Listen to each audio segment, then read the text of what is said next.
Ngayong holiday season, dumadagsa na ang mga namamasyal sa mga mall, parks at tourist spots, mapaprobinsya o Metro Manila. Pero kung nasa Quezon City ka, bakit ka palalayo? Dumayo na sa Batasan Enchanted Castle o Ugbo sa Barangay Batasan Hills, Quezon City. Madali lang itong mahanap, katabi lang ng Batasan Hills National High School, Police Station at Barangay Hall at nasa tapat ng House of Representatives Southgate ang entrance. Nagsimula noong Nobyembre at magtatagal hanggang Pebrero, naghatid na ito ng kasiyahan sa mga residente. Pagpasok pa lang, bubungad ang kaakit-akit na palamuti.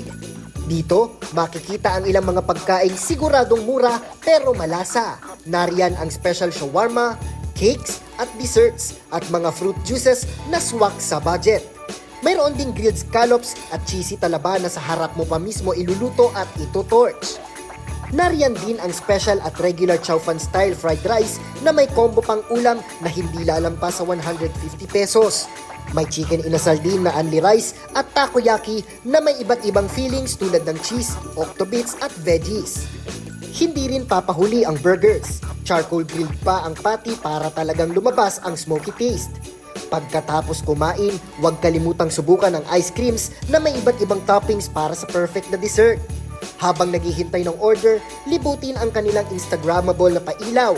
Malay mo, pag uwi mo, magpalit ka na agad ng profile pictures sa social media. Pwede ring makijamming sa kanilang singing session at ipakita ang talento mo sa pagkanta. Huwag din mag-alala, maraming barangay officers at pulisya ang nag-iikot sa food park, pero huwag pa rin kalimutang mag-ingat. Ngayong holiday season, bago mag-drawing ng malalayong gala, bakit hindi silipin ang mga pasyalang nasa sariling barangay? Hindi lang makatitipid, tangkilik mo pa ang sariling komunidad. Nauuna sa balitang totoo at laging bago. Japr Regala, alauna sa balita, Congress TV.